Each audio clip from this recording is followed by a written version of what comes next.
নমস্কার বন্ধু, info Bengal news চ্যানেলে আপনাকে স্বাগতম জানাই। রাজ্যে 25,000 চাকরিতে বাতিল হয়ে গেল। এবার টেট নিয়ে আরও একটা খারাপ খবর কিন্তু সামনে আসছে এবং আমরা যেমনটা জানতে পারছি যে এসএসসি স্ক্যাম নিয়ে একটার পর একটা যেভাবে শিক্ষকরা তাদের চাকরি হারাচ্ছে তা কিন্তু সত্যিই দুশ্চিন্তার।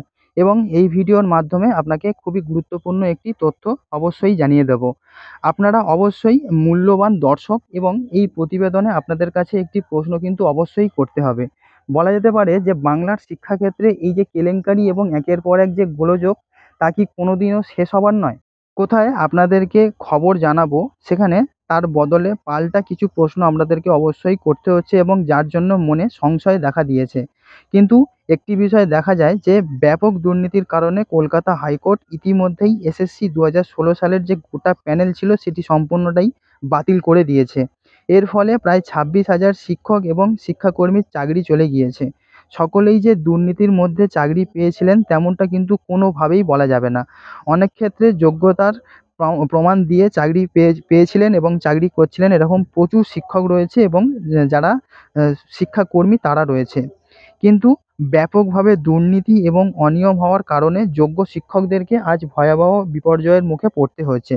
এই ঘটনার রেশ সহজে মিলিয়ে যাওয়ার নয়, কিন্তু এরই মধ্যে খবর একটি সামনে এসেছে যে প্রাথমিকের টেট পরীক্ষা একটা দুটো নয়, একেবারে 21টা ভুল প্রশ্ন থাকার অভিযোগের প্রেক্ষিতে বড় পদক্ষেপ নিতে চলেছে কলকাতা হাইকোর্ট। বিষয়টা খোলসা করে বলা গেলে ঠিক এমনটা জানা যাচ্ছে যে কলকাতা হাইকোর্টের বিচারপতি রাজাশেখর মান্থার এজলাসে চাকরি প্রার্থীদের একাংশ মামলা দায়ের করে জানিয়েছে যে 2017 সালে প্রাথমিকের টেট পরীক্ষার 21টি প্রশ্ন ভুল ছিল। তারা এই ভুল প্রশ্নগুলোর জন্য সম্পূর্ণ নম্বর দেওয়া হয়নি বলে দাবি তোলা হয়েছে।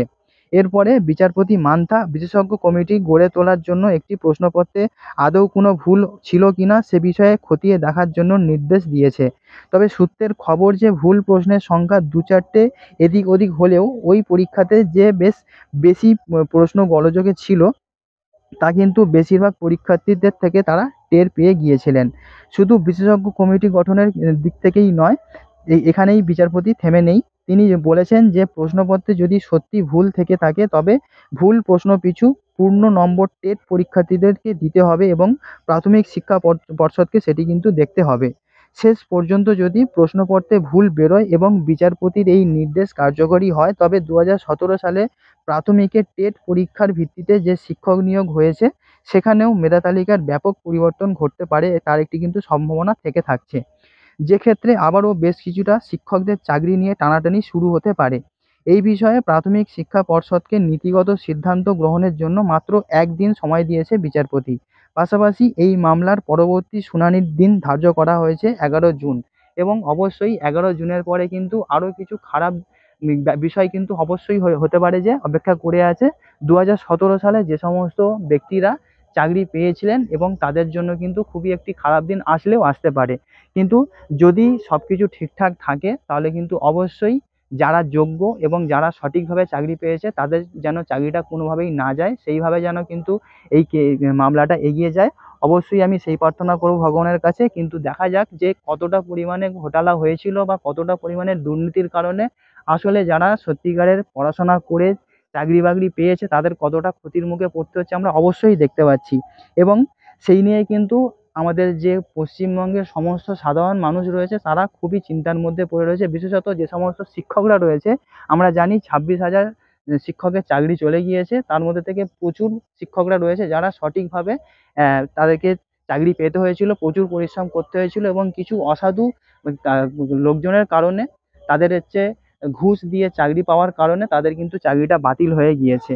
এবং পাশাপাশি অবশ্যই এটি কিন্তু বলতে হবে যে যে সমস্ত মানুষজন গরিব, তারা খুব কষ্ট করে পড়াশোনা করে নিজেদের যে এক্সিলেন্স আছে বা মেধা আছে সেই মেধাটিকে কাজে লাগিয়ে চাকরি পেয়েছিলেন, তারা 8 বছর চাকরি করার পর এখন যদি তাদেরকে বলা হয় যে সেই চাকরির টাকা বা তাদের যে বেতন দেওয়া হয়েছিল সেই বেতনটা ফেরত দিতে হবে, সেটা কিন্তু কোনোভাবে সম্ভব নয়।